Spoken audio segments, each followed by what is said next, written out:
Oh, you want to move with all of them now?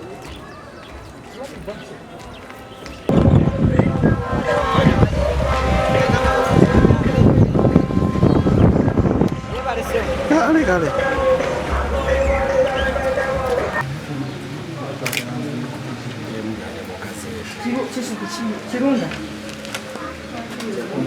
Mukubire mugamba ngendo wali kusidia ekifaananyi ekyo ebyo ekifaananyi kino in fact aleeta bibiri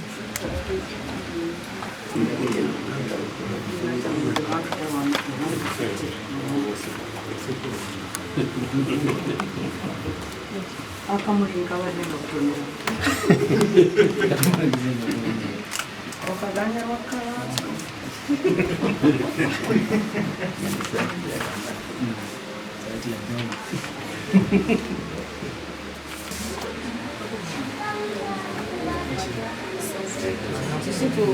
Kisitu nena kizimba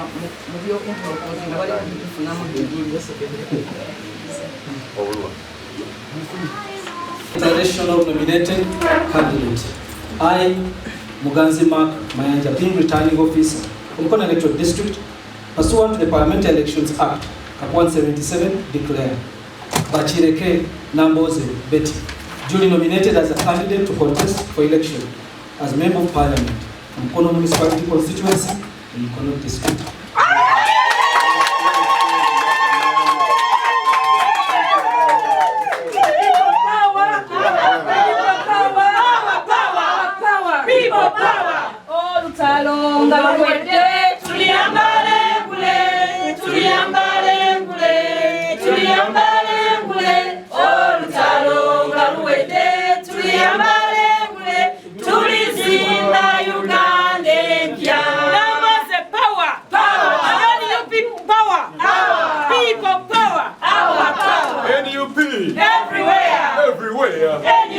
People power, power, power, people power. Mr. Muganzi Jew.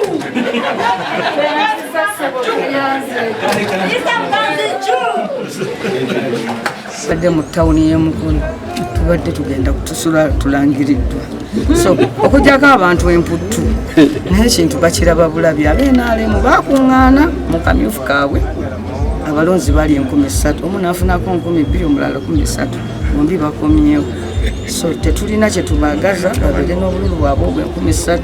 wadde tumanyi nti okuva olwo otuusa kati ate bwetoddeko n'abangi kubo bazze eno ewaffe so kati ffe tulina wano obululu waffe 7,000 ku 10 era tujja kugifuna ekirungi abantu b'Emukono tebagenda ku luno okwebuuza tewali azze mu kalulu mupya ffenna abazze mu kalulu kano aga Mukono municipality buli omu yabuuza dda abantu ba Mukono municipality kye bamulowooleza buli aneesimbyeko abantu ba Mukono municipality bamubuulira dda kye bamulowooleza njagala kulyozayoza kibiina kyange ti omuntu gwe kyammye tiketi ya district naye yajjemmye naye yennyini yakkiriza nti tasaana kubeera MP wa district era neyeewanulayo sekitegeeza nti nno ekibiina kyejjeereza kubanga singa yabadde akakasa nti district agisobola ogiwangula era yaligizeeko naye yennyini bwe yatuuse okwewa tiketi yemmye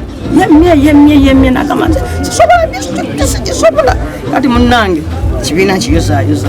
kakati wano wazze walungi tujja kumunera bulungi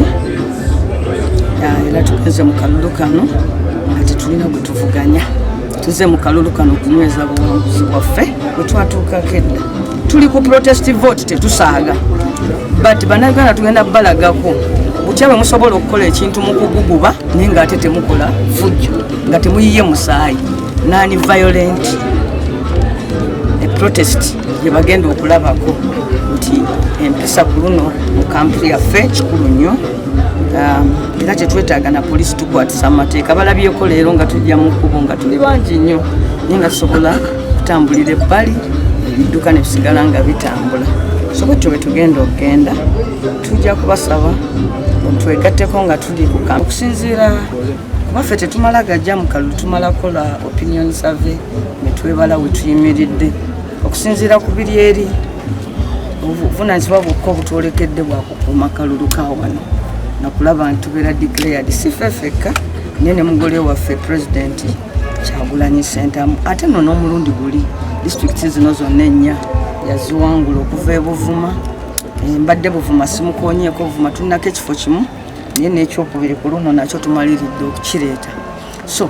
disitulikiti zino zonna pulezidenti waffe yaziwangula n'omulundi guno agenda ziwangula onoleda ati this time agenda ziwangulira waggulu nnyo abaka ba paalamenti ab'NUP bagenda kuwangula kubanga bannayuganda manvuuli ate bagiyize nnyo n'okusingawo n'ekigendererwa bakimanyi akalulu keyawuddemu kalimu sayidi bbiri eyaba agende nga ife n'eyaba abeewo naye nga bagamba abeewo bagamba nti enguudo embi zisigale bwe zityo amalwaliro gasigale bwe gatyo okusoma kw'abaana kati abaana tebasomye ttaamu namba olw'obutasasula basomesa nti bisigale bwe bityo naye nga ffe tugamba nti tulina ensonga 14 ze tuyise priority areas 11 nga tugamba nti twagala tukyuse ebintu ebyo 11 tubikole mu Uganda twewe Uganda empya era nze omulimu gwange mwangu mu campaigningira eyo manifesto luno tewaliwo byakunoonya byakwogera nti banange mwandaba egindi fena tulina ebiragiro bikakali ku campaigningira ku manifesto ya pulezidenti gye yatongoza manifesto yaffe kyova olaba n'ebipande byange ebimu si bipande bya kifaananyi kyange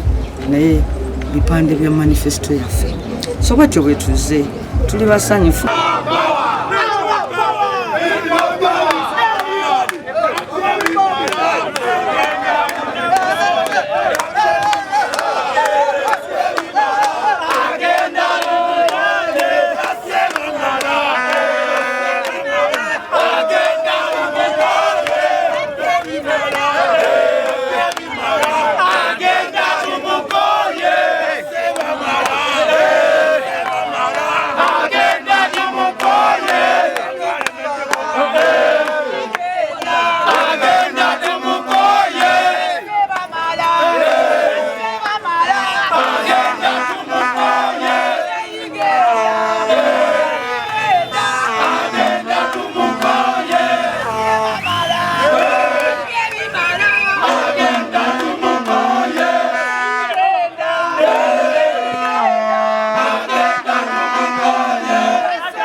bagenda okufuna omukulembeze abeera ku ground bagenda okufuna omukulembeze agenda okubeera ng'akola emirimu gy'abakulembeze gye balina okukola ezisooka responsibilities ennya ez'okukiika mu palamenti budgeting nga bwe mumanyi legislation n'okumonitoringa ebyo biri standard naye waliwo ebirala ati bye tulina okukola ebyenkizo okubanga ffe tufe ababeera ku ground okubeera mu bantu baffe okubasakira erinnya eryange mukyala Amaniyo Sheila Dravile gwe bakanominating essaawa zino nga nze akwatidde national platform bendera ku kifo ky'omubaka omukyala Mukono district kyeŋŋenda okusookerako ddala y'engombo yaffe egamba nti kanoonya tugenda kusagula akalulu ka NUP, tugenda kusagula akalulu ka National Unity Platform, tugenda kusagula akalulu ka President wa His Excellency Kyagulanyi. Nze nga komanda flag yange gye bampa yakubeera bwa komanda so si kubeera boss. Kubeera komanda nga nkulembera olutabaalo lw'abakyala so waze fa bagenda okubeera ku mwanjo okuleeta enkyukakyuka mu ggwanga lyonna. Buli mukyala akwatidde National Unity Platform bendera wakulaba nti anoonya akalulu bakyala banne kubanga tuli bangi. We have the numbers. Mu population statistics bagamba bakyala fa abasinga okulonda ku mulindi guli 52% block vote. 52% block vote twagala okukola ki okudeliveranga owa President Kyagulanyi. Nange responsibility gye bampadde kuleeta win. Ate kye njagala okukola nga ngenda kukanoonya tukalonde tukakuume tukabanje tukagobere.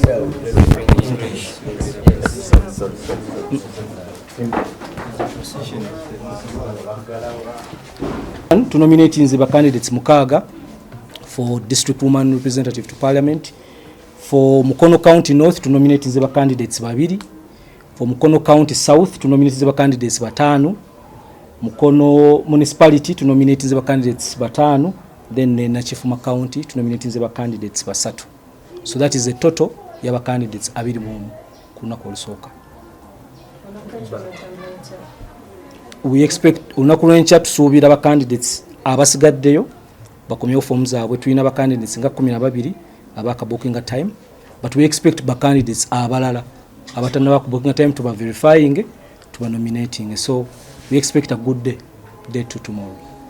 So tulako mwendo gw'abazzenga balina flag ne ba independence. We shall break it